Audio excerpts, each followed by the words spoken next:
You're watching the battered. The Herons are champs. Yeah. Roast out to Freedom Park, rocking pink and black. Official tissue in the 305, bounty full of greats. The battered fan with Chris and Dan dropping hot takes. Messi and the Herons start the season with a star on the crest, so 29 fan bases can cry, cause we the best. Sign homegrowns like Noah, Frey and Ruiz, replacing goats with greats. Yeah, Miles got the cheese and he called it. Freedom to dream was the backbone. From Lockhart to Miami, it feels good to be at home. Multiple times a week on YouTube and audio. Take the time to subscribe, like and share the show. So check and chat, grab your MLS cup and come in. No question about it, I'm ready to get a star again.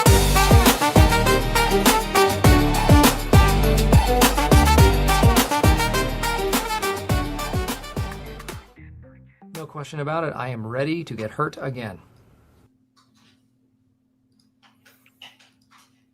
Chris, the Herons are back. Welcome, everybody, to episode number 521 of the Battered Herons podcast. I am your host, Daniel Garnett, alongside me, Mr. KBD. How are you doing, sir? I mean, this breaking news of the day. Like, we had to come on at 5 on the dot. I quit my job so I can talk about someone else quitting their job. Yeah, man. I'm not surprised that they would let him go. I'm more surprised with the timing. If they were going to let him, well, and we're going to get into that also, but I thought if he was going to leave the team, it would be after being eliminated from the CCC. The fact that they did it now is the part that is intriguing. And then I will also tell you about the things that we've been hearing in the rumblings. But before we get into that, your initial thoughts when you heard Mash out. I mean, my initial thoughts are this is a big boy owner making big boy moves in the MLS. This is showing out that whatever Mascherano has done, especially just this season, is just something that's unacceptable long term. Need to move forward and get a better option. Well, to kind of piggyback on what you're saying, Inter Miami and Jorge Mas and the whole Beckham and everybody, they're not really moving like a regular MLS team. A regular MLS team goes ahead, they win the championship, and then the next year, they almost win the wooden spoon for being almost the worst team in the league, and the coach gets an extension, right? The Galaxy. That's what happened with the Galaxy. They won it in 2024, 2025, one of the worst teams in the league, and in the middle of the season, they gave the coach an extension. That's what the MLS looks like. Ben Olsen, there forever. Houston, sucking it up. He stays.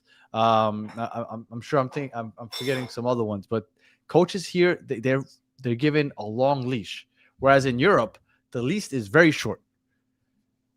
You won us a couple trophies, but what are you doing for us now? Yes. So I wasn't surprised that we assumed that he was let go and that they're doing the whole Tata thing, right?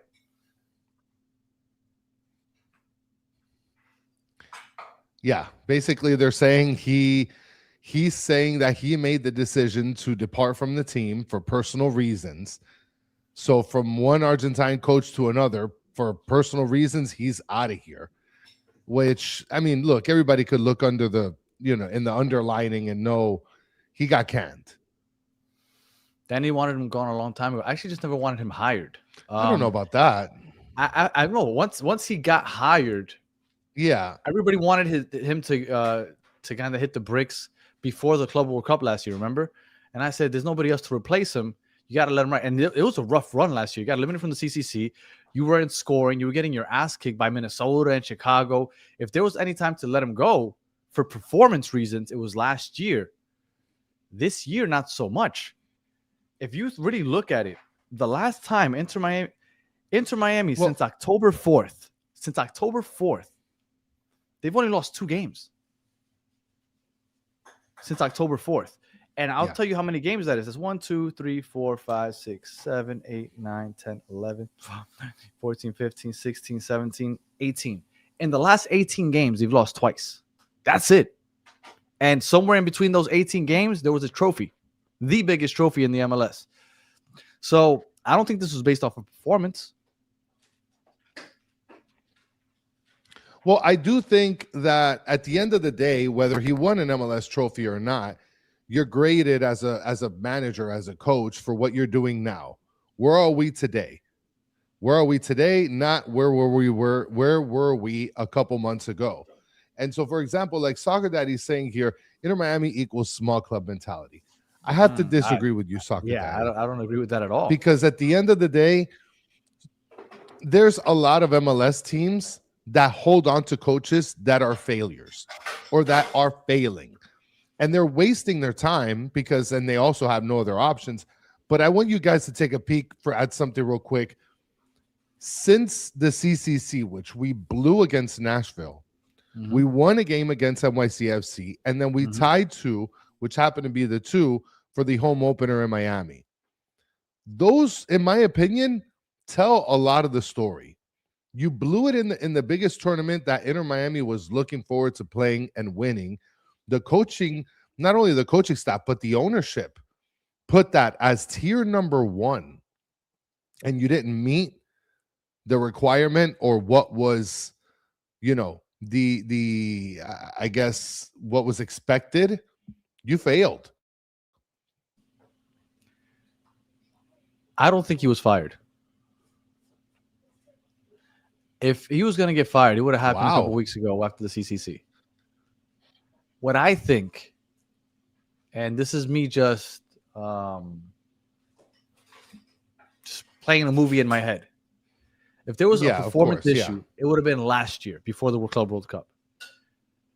I think that they may have been unhappy with his performance and that they maybe were already looking for a replacement. And now, one thing I did hear from rumblings, and we're not reporters, so we're not reporting anything, just telling you we do get to talk to some people, so we do hear some stuff, that there was some friction with some players and Mascherano. And it was becoming difficult for Mascherano. And even though we love Ian Frey, we love Noah Allen, we love our academy players, those players aren't going to make Mascherano uncomfortable. So you can do with that what you like. I'm telling you, those are players that could actually make a difference in the locker room.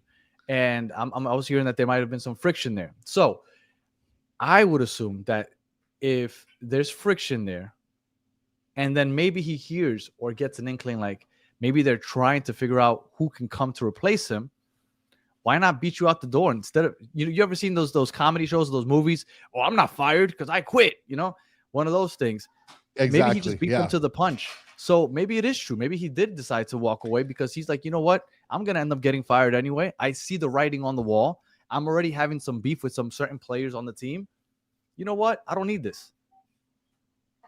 Well, and you know what I think also doesn't help, though, Danny? And we had this discussion on Ventanita. For those of you that are members of the channel, thank you guys so much for hanging out with us this morning, talking about Tadeo Allende versus Germán Beterame. I think, honestly, the acquisition of Beterame, which was fully blown fully basically done for the CCC, that is a move that I think was sort of a wrench in the plans that Mascherano had. And he had to find a way to facilitate for Beterame to make some sort of an impact. And listen, Luis Suarez ended up taking a back seat because of it. And now you're talking about managing people like Beterame when you're cold and you still got to play him. Ayala, we just got him recently, which Hoyos is one of the people that I imagine picked him up. You're not playing him consistently. Like the whole coaching angle here is pretty key too with what's happened in the last couple games. You have two games where you have Ayala playing, starting, but then not playing the next two. Then you have Beterame, who starts, but then comes off the bench, then doesn't play. You have a lot of those key factors where you kind of have to understand, because of these players that were picked up for this CCC tournament, now you're talking about not being able to manage them effectively. So of course there's going to be conflict in the locker room. Now, let me come out here and defend Mascherano a second. For everybody that says that Inter Miami's underperforming, which I agree. I agree that they are underperforming so far this season. You have to take into account that what they're riding with right now, and you see teams like Nashville and LAFC, for example, those teams, the core, the most important pieces to those teams have been here for at least half a year before this. and they're just kind of picking up where they left off, and they maybe added one piece, right? Inter Miami, Yeah. they added Berterame. They lost Busquets and they lost Alba. Rodrigo De Paul all of a sudden has a new role. You got this whole Bright Ayala. We don't know who's going to be playing aside next to RDP. You have Mikael, brand new. You have 2 new fullbacks. Yeah. You have a brand new keeper. So, yeah, excuses. They should have, done well with the roster they have. But, like, they need time, right? Like, and when you look at teams like LAFC and Nashville, I feel like that's the advantage that they have, that they didn't have as large a turnover as Inter Miami. I'm surprised at the timing because he's lost 2 games in 18. The last 18 games, he's lost 2 of them. I really do. The more time passes and the more I think about it, I think he saw the writing on the wall and he said, if we have a bad stretch, they're going to let me go. They already have somebody in mind and they're just waiting for the other shoe to drop. And before that does, because I'm beefing with some people here in the locker room, I'm just going to step out first. And I really do think that is what happened. I don't know, because if you're considering that that's what happened because of a dust up with a couple players, and he sees that the team is not playing to its best ability, and that they might be looking for somebody else to replace him. I wouldn't doubt that he probably heard, you know what, they're contacting Xavi probably, and I'm sure he's in the same circles as other Barcelona people with that no Xavi and stuff. If they reach out to Xavi, which I don't know if they have, I don't know if they will, I would assume that that's somebody that they would like to bring in. But if they do, I'm assuming that it wouldn't be impossible for Mascherano to find out that those conversations are being had behind the scenes. If he hears that, and then he has problems with some people in the locker room, and then on the top of that, you're not winning, right? You're not losing, but you're not winning. At that point, you're like, you know what? You're about to replace me anyway. I'm just going to leave on my own terms. So the more I hear that maybe he left on his own terms, the more I'm believing it. I don't think this is a Tata situation. I think this is different. And shout out to Al Sawad for becoming a new member. Much appreciated. Yeah, maybe you'll Thank you so much enjoy for the support. that horrible Berterame versus Allende episode today. Yeah. Well, I mean, at this point, I don't even know what's going to happen because, again, you have players that were acquired by this guy Hoyos. I don't know if you want to get off of this much, and I don't think yet. But yeah, we can talk about the Hoyos situation. Yeah, I mean, Guillermo Hoyos, who was the sporting director and also supposedly the godfather for Messi, is now sort of the interim head coach. So he basically plays the Javier Morales role of a couple years ago as the babysitter of the team for now. And his track record managing it, from what I see here, it dates back a lot of years, but like I don't know how good this guy was. Coach, I know he was in Universidad de Chile, Atlas. I believe he was in charge of Barca, the youth academy when Messi was there, in the Messiah. But he's coached at a lot of places. But that again, we're talking about, okay, so is this guy going to be the guy? Like, is this even the prime time to be able to be shopping for coaches? Because nobody's going out to go get Wilfred Nancy. Like, we're not getting any sort of like big name MLS name. And this is why, again, I do have to give credit to the ownership of Inter Miami if they did pull the trigger on letting him go. Because again, this shows that Inter Miami is above and beyond, just steps ahead of all the MLS teams in terms of what is acceptable with the expectations set forth by a club, especially with the kind of players that we have. This is an interesting take. Jack Hart, I think he and the Inter Miami team waited to announce his resignation until now so that the news wouldn't overshadow the opening of Miami Freedom Park. But you know what? I don't think that would have been the case, because if this was something that they had planned, they could have done it after the CCC exit. You had the NYCFC game and the international break as a buffer. After the NYCFC game, even though it was a win, you still have that buffer. I don't think that had anything to do with it. Perfect. I don't think that they fired him. I think that maybe they were planning to, if things didn't get corrected. Maybe he saw the writing on the wall. But I wouldn't be surprised if they have somebody in mind, somebody already lined up. But I do think that he might have done this because this is odd timing. This is very odd timing. Yeah. Like I said, 2 losses in the last 18 games. You didn't do it after the CCC. You didn't do it in their international break. Like, unless there was a crazy blow up randomly that either the owners are like, we can't have this anymore, or him himself is like, you know what, I don't need this. Like, I don't see how this was them. The timing just makes no sense. But I think again, I think one of the issues is it's not just the simple fact that it's a team trying to do different things, but it's also, I think, a lot of the players that were acquired, a lot of the acquisitions that were made were legitimately made in order to have immediate success. I think all of those acquisitions were sat on a table and presented to Mascherano and said, we're giving you all of these players to make immediate impact. We need results from this tournament. And because of the lack of results, they arrived at the place where they're at now, where now Mascherano's out of a job. Yeah, but that was a month ago. Yeah, but that's the thing. Ultimately Like, my point. That was March 11th, I want to say. It's April 14th. So it was March 18th when we tied against Nashville. Okay, so that was the game where we tied against them. So they could have done it in between the 18th and 22nd where we played NYCFC. They could have done it that 2-week break for international. They could have done it then. That would have been actually the most opportune time to pull that move. That's why I don't think that this was something that they had planned after the CCC exit.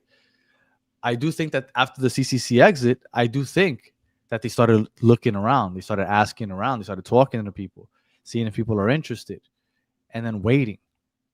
And maybe even if he does decent, they still let him go in the summertime during that World Cup break or something, and they start the second half of the year with the new guy. This timing to me doesn't sound like this was Inter Miami. It wouldn't make sense for me that Inter Miami would want this right now. It just seems ill-timed. So I'm going to tell you, just from the research that I'm doing with Guillermo Hoyos, apparently he coached Oriente Petrolero in 2023. That's the last team that he managed. They were in that year in 9th place in the Bolivian football league. Then he coached Talleres, which is in the Argentine Primera División, and they finished 26th out of 28 teams in the second half with standings. Well, so that's just the last 2 clubs. I don't think he's the permanent answer. I think that, like I said, I think that they might have probably already started talking to people, but I don't know if they had anybody lined up. If he really kind of dipped before they were ready for him to leave, that puts them in a weird position because now they got to figure out what to do. Like, he's going to do the Javi Morales, right? When they let go of Phil Neville, and go back, Chris and I, in December of 2022, when they gave Phil Neville a 1-year extension, Chris and I came on here and we both said, hey, Phil Neville isn't going to finish this year. This contract, he's not going to finish it because if Messi shows up in the summer, because we were saying Messi's probably going to come in the summer. If he comes in the summer, Tata Martino is going to get the job. We were saying it since December. And then Phil Neville had like a 7-game losing streak, and then they let him go. Javi Morales took over for a couple games, and then they went ahead and then they got Tata Martino. I don't see who they could have lined up right now. Tata Martino was the guy. We were calling it since the previous year. Tata Martino is going to coach this team if Messi comes. It's exactly how it went down. Right now, I don't see who could possibly be coming in to fill in these shoes. Listen, it doesn't get any better for this guy. He coached Aldo Civi in 2021, and it says here in the same Argentine Primera División that they were in the lower half of the table. And the year prior, Atlas is where he coached, and they were 17th in the Apertura.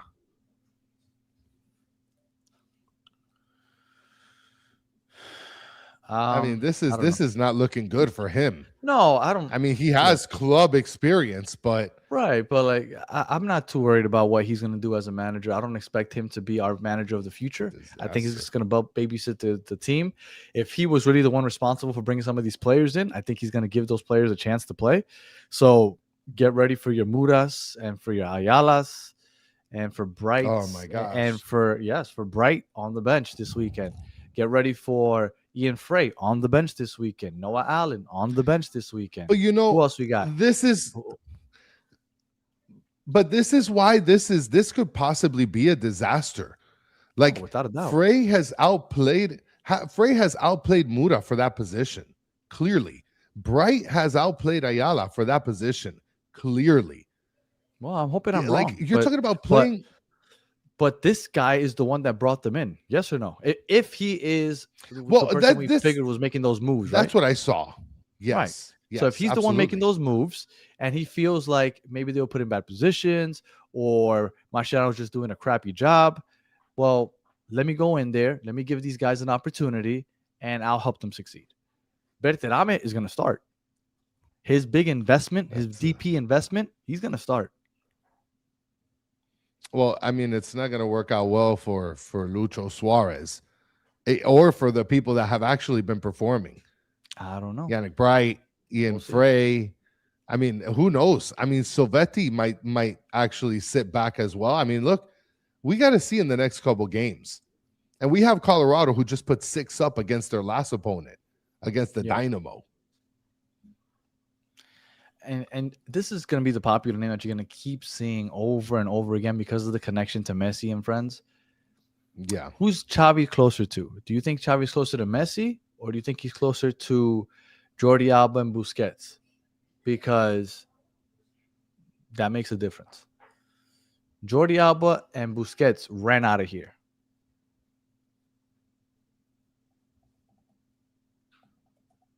So, I mean, you really have to wonder. Because if he's closer to them and they tell him how the situation is in the locker room, maybe he's like, you know what? I don't need that headache.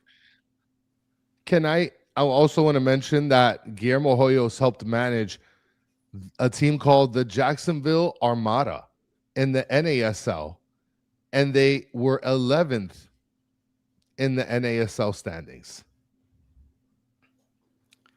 Well, a lot of people putting here, and I guess that makes sense, right? They're all Spaniards, that Xavi's closer to Jordi and Busquets.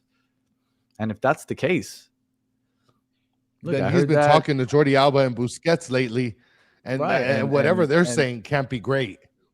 Jordi wasn't happy last year. That's why he cut his extension short and retired early. Busquets wasn't happy last year. That locker room had a little bit of attention with them also, and we'll see, because that might play into the whole Xavi coming over here also, or maybe he wants to, but I don't know. Maybe he sees it as a challenge. Who knows if maybe because of the talks last season that Busquets might manage the team, huh? If this locker room has the same exact roster that it has at this moment, Busquets isn't coming. Hey, but Busquets wants to coach. He wants to manage. Nobody has said that. You heard it here first. If Busquets becomes the coach, people have been saying that for the last couple months. I made it happen. People have been saying that but they've been like flirting with it. They've been flirting with it because he mentioned it one time. But I'm telling you, I'm breaking the news. Busquets could possibly coach Inter Miami CF. Not reportedly, but allegedly. Soccer Daddy saying Boosie doesn't have the license yet, and also Boosie. It doesn't matter. The same issues that you'll get the license like in 5 minutes. The same issue that Mascherano's having, Boosie had. So you heard it here first, guys. There's an issue going on in the locker room, and maybe we'll one day figure out, what's going on. Maybe Tom Bogart can take a bite out of that news and figure out what the underlying issue is. We need Franco back in the ghillie suit is what we need. We need Franco in the trenches ASAP. All right. I think that's it. I mean, is there anything else that we need to touch up on this? It was just a quick emergency pod. Mascherano out. I'm surprised by the timing, but the timing also makes me think that Mascherano did choose to walk away. I think that he walked away because he saw the writing on the wall. I think he beat them to the Yeah. punch. I think he maybe found out that maybe they were talking. And we'll see because, like I said, there's some issues going on in the locker room, and we'll see who they're able to bring over here. Yeah, I mean, this was a surprise for sure. Surprise little pod that we had to do, surprise episode. But we'll be back. We still got to cover Colorado tomorrow or Thursday, whenever. Let's see. Who would you guys want? That's the thing. It's so difficult to say with this roster because obviously there needs to be some type of Messi tie, right? I think everybody's come to the conclusion that if there's going to be a hire, there's a Messi tie somewhere in there, which I don't mind. I know some people might think that it's annoying or whatever. Look, Messi's the GOAT. I'm glad he's on this team. I'm okay with him wanting to play for somebody he has a previous tie with. Other players on the roster, I'm not as happy about if they're causing problems. But Messi, whatever. If they need to get a Messi approved coach, whatever, I'm okay with that. But yeah, I think that's it. I just asked Google what are the biggest soccer coaches available right now. You have Xavi Alonso, Zinedine Zidane, Xavi Hernandez, Jurgen Klopp, Roberto Mancini, and Edin Terzic. Only Xavi has a link here, and only Xavi would maybe consider coming to MLS because of his boys with Messi and stuff. None of those other guys are coming to MLS. All right, And Ruben Mascherano Amorim, should have I been guess. sacked last year, and that's my point. He should have, and he wasn't. So why now? I think he left. I think he saw the writing on the wall, man. All right, if you enjoyed this, make sure you leave us a like. That does a ton of good for us. Chris, any final words? No, man. Fun little surprise episode. Crazy news to hear in the middle of the day. I mean, for those of you who are begging for Mash out, I don't know how it's going to look in the next 2-3 games, but we're definitely going to be along for the ride, my friends. Nancy, I can't imagine Nancy coming here. And No way. no way. By the time next home game is against who we're playing against, was it New England? Our next home game is against New England. Yes. Yeah. So That means Campana's coming into town. Oh, yay. So that means in the next 18, 25. So in the next 10 or so days, we have 3 games. We got Colorado, Real Salt Lake, and New England. So Hoyos is going to be coaching probably for at least another 3 games.